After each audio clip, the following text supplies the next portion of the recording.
What is up, and welcome to episode 14 of The Hateful Truth. Today is October 25th, 2010, and we've got two games to talk about today that I've played in the past week. The first being the long-awaited follow-up to 2008's possible Game of the Year pick, Fallout 3, and that is Fallout New Vegas. And then we also want to talk a little bit about Vanquish, a third-person arcade-style action shooter game which was released by Sega this week. Let's start out with Fallout New Vegas because the good news is, unlike last week's episode, we have a lot of time because there's only two games to talk about, so I'm going to be able to elaborate and say what I want to say about these games rather than have to rush through it and worry about that we're going to run out of time. That doesn't mean that I'm going to go the full 30 minutes, but at least I know that we can relax a little bit and talk. So Fallout New Vegas. When we first heard about the game, and as we got closer and closer to the release date, everyone started to get hyped because they said it's pretty much Fallout 3. Again, only it's set in Vegas, and people said, it's actually Obsidian Software who actually developed the first Fallout 1 and 2 who were going to make this game, but they were going to take that kind of a play style and bring it into the new 3D world following up on Fallout 3, which is a massive success back in 2008.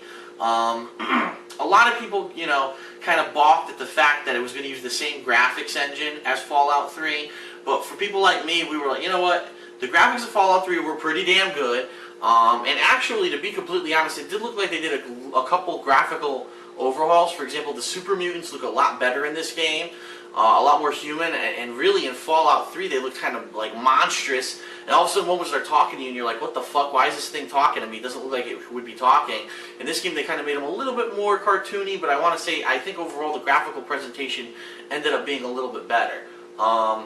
But anyway, I didn't care about the graphics. All I cared about was the gameplay, the story. Was it going to be on par with Fallout 3?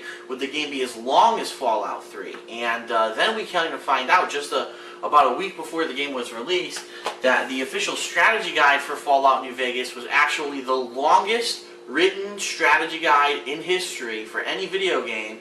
In fact, this book has more words in it than War and Peace, which is the longest written novel ever. So just think about that. This reference book for one video game is longer than the longest novel ever written in human history.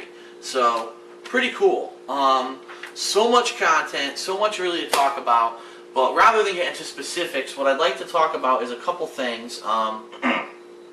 First of all, do I think this game lives up to Fallout 3? Meaning, is it as good as Fallout 3? And my answer is this: yes. Content-wise, this game is on par with Fallout 3. It has many optional missions, many side quests. In fact, here's the difference between this game and Fallout 3. In Fallout 3, really, a lot of your decisions had to do with whether you wanted to do things in a negative way or a positive way. And sometimes, depending on what you did, how you did certain missions, it would block off other missions. Well, New Vegas continues that thread. However, what New Vegas does, it gives you many different options on how the outcome of the game is going to turn out. Not to say that the main plot isn't going to be the same, not to say that you're not going to end the game in the same place because you've sided with a different faction, but the bottom line is that depending on who you ally with in this game, you will get a different ending. And so you can choose to be independent, you can choose to side with Mr. House, who's in charge of the Vegas Strip, you can choose to side with the bad guys, which is Caesar's Legion, the supposed good guys who are the NCR, even though they do seem to be a little bit of extreme and they do slaughter certain people during the course of the game, and you learn about that. And really you're left with a lot of moral choices that end up being dilemmas. Like, is it the lesser of two evils? Who do you want to side with? Or do you trust yourself enough to go out and be able to control all of the Vegas Strip and basically say, screw everyone else, I know better than everyone else?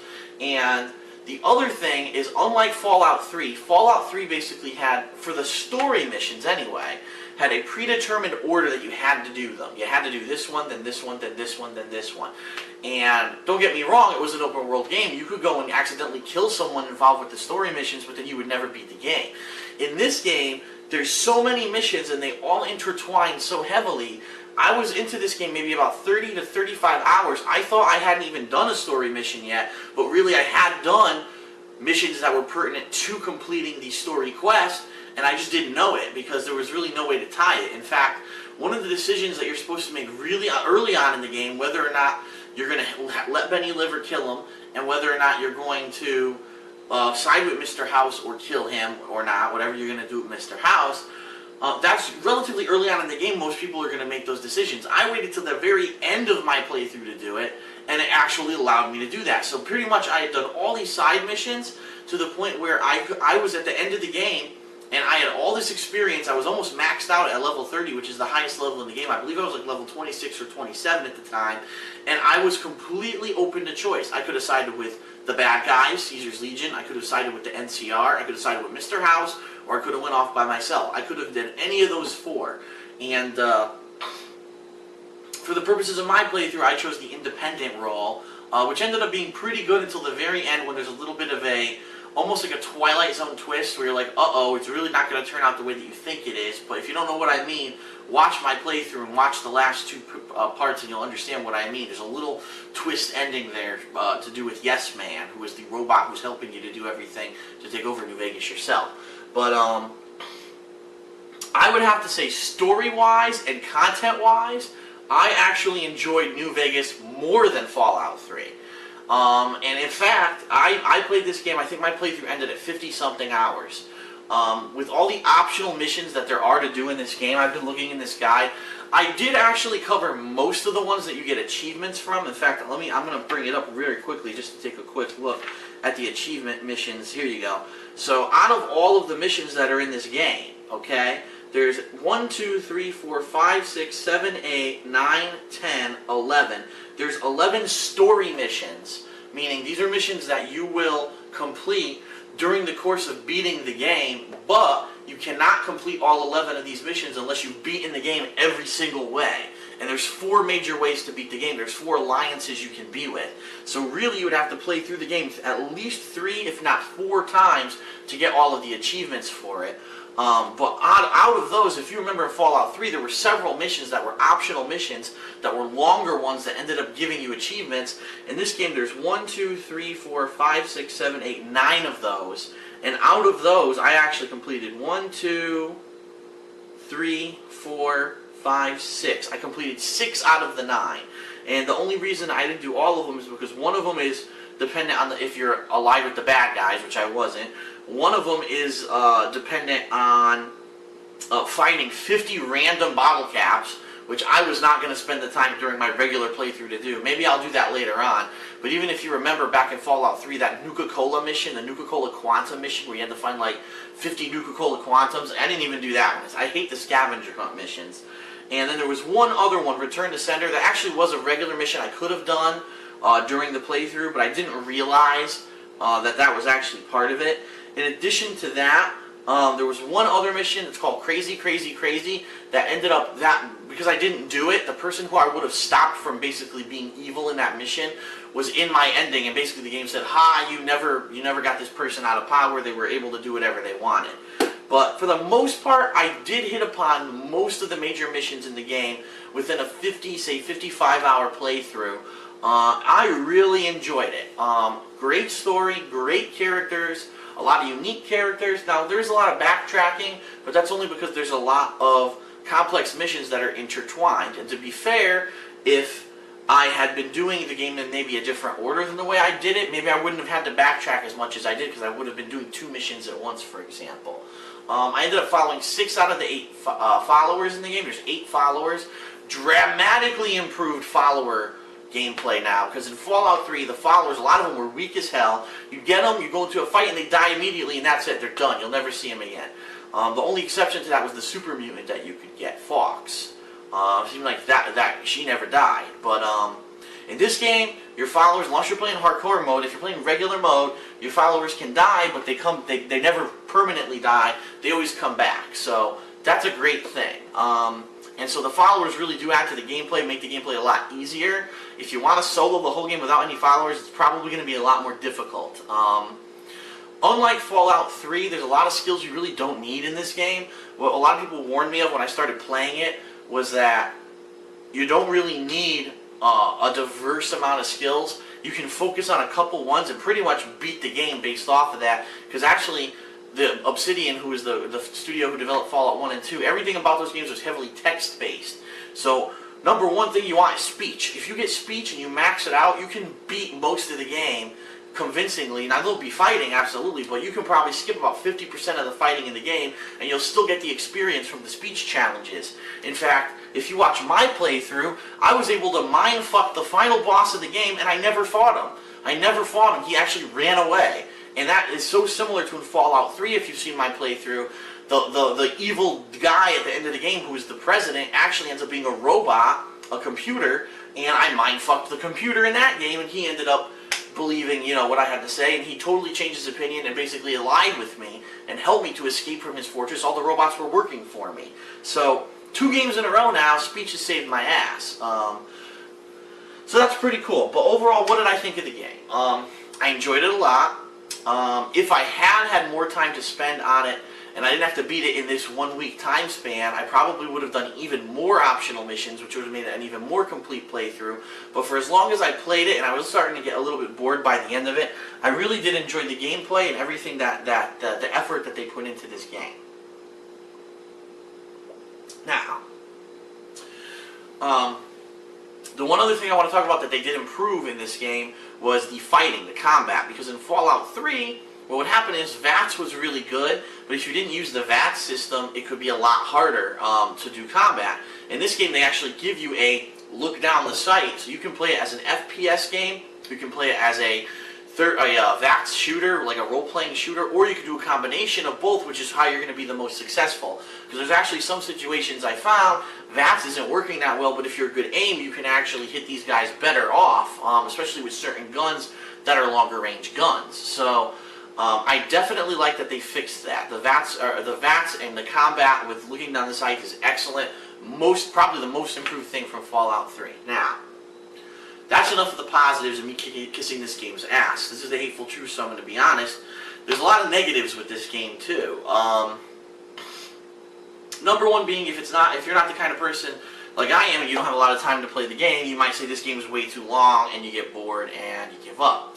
This game is also the kind of game that you pretty much need a strategy guide. And the reason I say that is, yes, you can easily go through the story of the game, probably in about 20 to 25 hours and beat the game, and that's it. But without this strategy guide, you're never going to know the potential of how much content is really in this game. I mean, this game has, I would say, if I did everything, it would have taken me over 80 hours. Absolutely, it would have taken me that long. So, you need a strategy guide in order to really get the full experience. Now, that being said, $60 for a game with this much content is an outstanding value. I mean, you're paying less than $1 an hour for content. Think about that. $1 an hour for content. How many people entertain you for $1 an hour? And this is, an outstanding video game. But it is long. It's on the longer side. It requires a strategy guide. Now, the other problems with the game, bugs and loading. And let's take them one by one. Game bugs. When you're creating a game this long, you have to basically take on a lot of challenges, and I'm sure it was very challenging for them to create a world this large with this much content and interaction, especially the intertwining missions, and not have game bugs. So, what were some of the game bugs? The common game bugs. Bodies with just rotating heads for no reason. Now, I didn't see that, but it's apparently a really big video on YouTube right now that the first time they tried to play the game that happened, it was hilarious. Things just enemies not generating properly. So instead of generating on the ground, they'll generate in the sky, or in the wall, or under the ground, and so you can't reach them. A lot of the times I found with one of my followers, her melee weapon would be floating above her head, and so she'd go to attack, and the thing would fly out of the sky. It looked like she had psychic powers, telekinesis, and it would be like cutting people in midair. It was pretty crazy looking. Really annoying game bug. About 3/4 through the game, all of a sudden my pass to get into the Vegas Strip vanished. It was still in my inventory, but when I went to go to the Vegas Strip, it pretended like I never had it. And there was actually no way, because I'd already gotten the pass, there was no way for me to get another pass. Therefore, my game was bugged and I had to lose about 20 minutes of gameplay. So that's a major bug, and that could really piss you off. During the ending of this game, my game crashed twice, okay? So this is supposed to be the ending, the big battle. This is it, the end-all, be-all of the game. You're at the Hoover Dam. There's a big, all the sides are showing up to fight each other. And the game just keeps crashing, and that could really be frustrating, especially when you played like I did, 55 hours into the game. This is the big dramatic ending, and crash, crash, crash. It really kills the mood. The loading is a major, major problem on the Xbox 360. I don't know. I can't speak for other consoles. All I can tell is from my experience. Number one, you can't have a lot of game saves. You have to have. I had 15 game saves and it seemed to be fine. When I had 40 game saves up to one point, and the game was taking like 5 minutes to load between simple screens. It was insane. You cannot leave the console on for more than, say, 2 to 3 hours. If you do, this game actually has a bug that's a memory leak bug. It's similar to browsers on the internet, where for some reason if you leave a browser open for a long period of time, the memory stays clogged up even if you close it and reopen it, and so everything runs slow. It's the same thing with New Vegas. If you don't turn your console off and on every, say, 2 to 2.5 hours, all of your memory has everything that you've done today caught up in it, and it won't release the memory. So you'll be sitting there for 5 minutes between screens to get it to load. It's extremely frustrating. So there's a lot of things here that do hinder what could have been an extremely great game. In fact, let me put it to you this way. If this game did not have the loading and the bugs problems, this would have been probably my top contender for Game of the Year. But the bottom line is this. I'm a hardcore gamer. I'm now doing this kind of thing for a living. And so I have to give you guys an honest review. The game is extreme value for your dollar. I think everyone who enjoys any kind of a role-playing game and any kind of an action game should go out and try this game. However, the bugs are killing it. So I would probably say, for those who aren't dying to get the game right now, give it a month or two until maybe the first DLC is released, when they probably have to fix all these problems by then anyway. And buy it then, and then wait, because you'll get the better product. You'll get the complete product. Right now, it seems like they needed to get it to market. They got it to market. Now they're finding more bugs in the field, and they're trying to fix them, and it's too little too late, especially for someone like me who already did this playthrough. So, the bottom line, Fallout New Vegas, an outstanding game. I really enjoyed it. I actually like the game itself better than Fallout 3. I'm really looking forward to the DLCs that are coming out for it. You know, I'm a little pissed off because there are a couple missions that I was doing in my playthrough that were bugged, that I wasn't able to get the outcome I was supposed to get, and because of that, I might if I do the DLCs, I might end up doing a lot of backtracking, going back a bunch of saves, which is going to piss me off, but we'll see what happens. But anyway, the real score, if this game did not have the bugs and the loading problems, I would have given it a 9, because I think it's definitely a candidate for Game of the Year. The content's outstanding, longer than Fallout 3, the best value of the year, an outstanding game. But because of those problems, I have to give it an 8.25. That's right, I'm taking a 3/4 of a point off of my score because, yeah, okay, you're taking a risk when you make a game as long as Fallout New Vegas, but you need to understand that as a gaming studio. And so, if it was going to take them another 6 months to test the game and release it next year, and that way, have a more complete game where it doesn't have these crazy bugs and loading time issues that every single person is experiencing on the Xbox 360, then delay it that long, and you have to put up with it, and you have to tell your publisher or whatever, listen, this is the situation, tough shit. Sorry, we know there's a deadline, there's nothing we can do about it. We want to have the most complete game possible. But because this game seems to have been pushed out before these bugs and loading time issues were solved, I can't give it a 9. I can't. There's other games that are outstanding this year already that didn't have these kind of problems, or had maybe very minor problems, nothing close to the level that this game had. So, New Vegas would have gotten a 9, but because of all the issues, it gets an 8.25. Now, one thing I want to show everyone before I move on to Vanquish, if you were watching my playthrough, I talked several times about the guide and how the guide seemed to be inaccurate, and that's true. The guide was probably based off of a beta release of the game, not the final release. And I cannot believe that the guy who wrote this guide wrote it, because for me, just playing the game once took 55 hours and I didn't do everything. How the fuck did this guy play the game so many times that he found every mission and basically knew how every single combination worked? I can answer the question. Here's a picture of the guy that they put in the book, and I'm going to try to zoom in to make it as visible as possible. I don't know if you can see it here. Take a look at this guy. Now keep in mind, this is an illustration. This isn't an actual photo of the guy.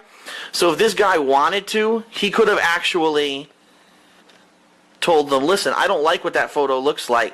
Please fix that. This is he looks like a fucking giant sloth monster with long ass hair because he doesn't fucking get his hair cut because he lives in his mother's basement, and he has giant man tits. And this is a illustration of him. What person in their right mind would have okayed that illustration? Can you believe that? This guy said, oh yeah, that's a great picture of me. Put that in the book. I look like a fucking guy who literally pulled himself up in a basement for 3 months so I could write the strategy guide. I mean, that's crazy, but more power to him. If that's actually what he did, and this fucking guy played this game for 3 months to find every situation and every scenario and how every mission intertwined, I couldn't do that. I'll play the game and enjoy it, but I'm not going to fucking go that far. That's crazy. Especially because I'm sure they didn't pay him a shitload of money to do this, so... Wow. But anyway, I just thought you'd get a kick out of that. That was crazy that the guy okayed that picture to be in that book. So up next, we're going to talk about a game that I didn't know if I was even going to get to this week, simply because I knew Fallout New Vegas was going to be so long, and that game is Vanquish, made by Sega. It is a third-person action shooter, and actually the playthrough is partially on my DSP gaming page right now. If you're watching this video new on Monday, the rest of it will be going up overnight. I apologize because YouTube had a lot of uploading problems today. I actually had 4 or 5 videos uploaded and they never processed. They just stuck forever. And that really pisses me off. That's a waste of 4 hours. But anyway, Vanquish. What do I have to say about it? Well, first of all, you've probably seen, if you go on websites, this game got really good scores. And with good reason. I can understand why the gaming media would have given these games such good scores. Some people give it an 8 or a 9.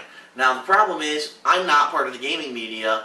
Don't overinflate my scores. I'm going to tell you like it is. So, Vanquish is a really interesting third-person shooter.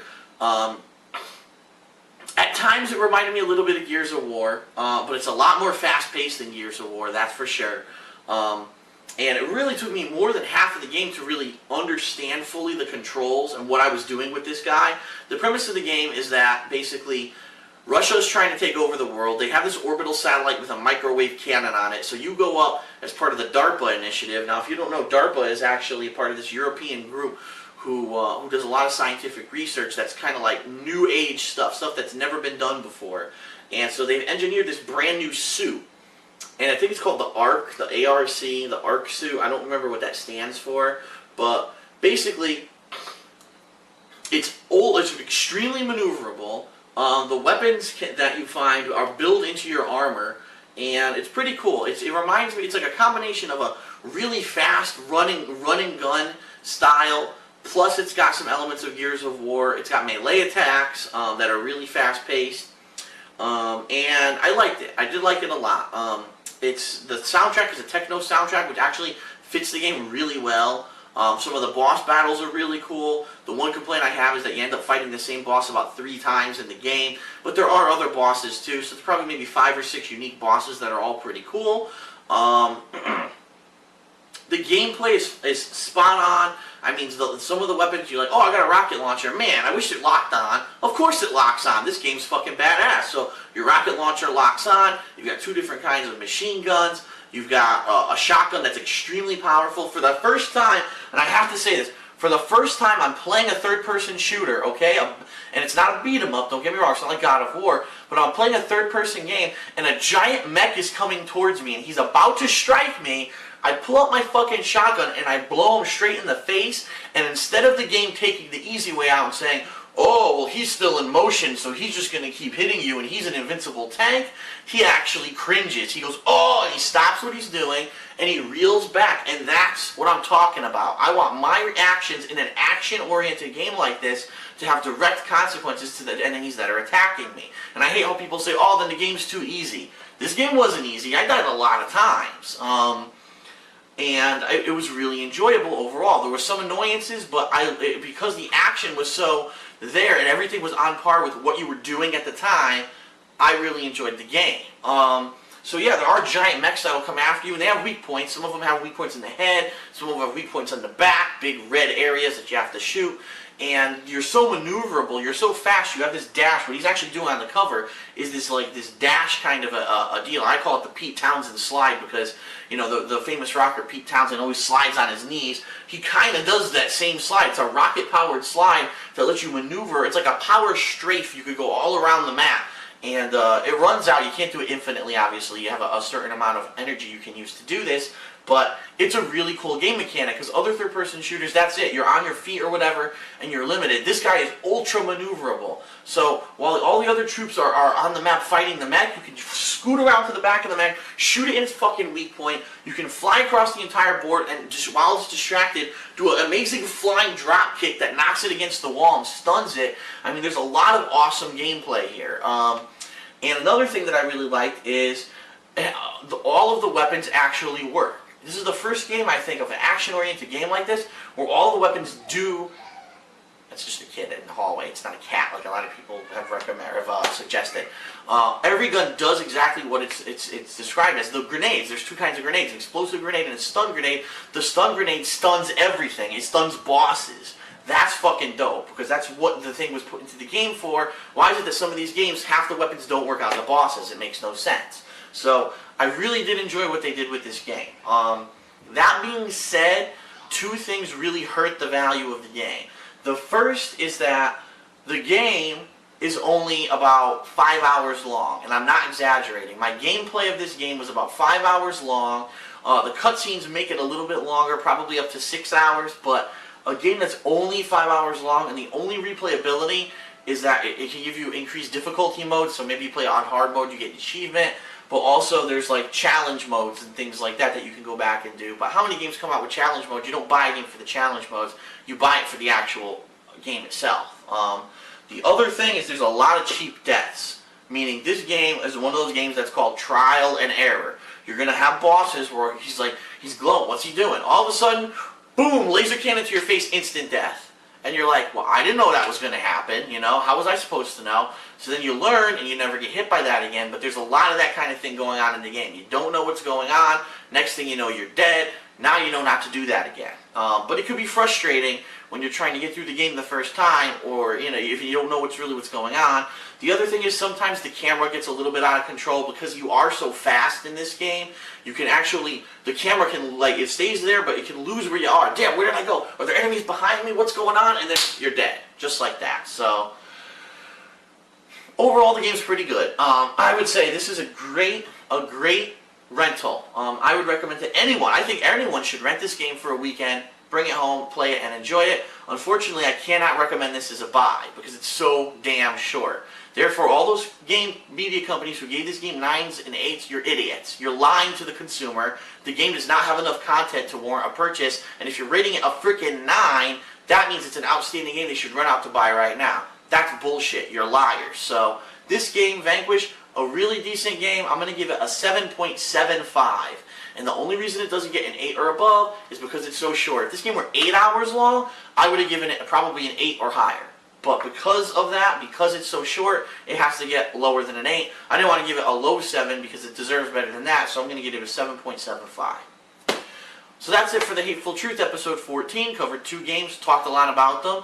Hope you enjoyed it. Next week is going to be a little bit more hectic because we're going to have several games, including the new Star Wars game. We're going to have the Red Dead Redemption DLC with zombies. We're going to have Fable 3, and we're going to be talking about my Halloween special, Indigo Prophecy. So, a lot to cover next week. But anyway, I'm DSP. I hope you enjoy the Hateful Truth. I hope you enjoy how honest I am when I do these reviews, and I will see you next time.